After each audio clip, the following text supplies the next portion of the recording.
Hello students, in this question we have given that an air bag is used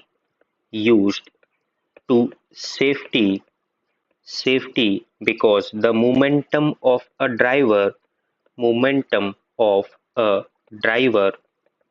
in a car accident is decreased.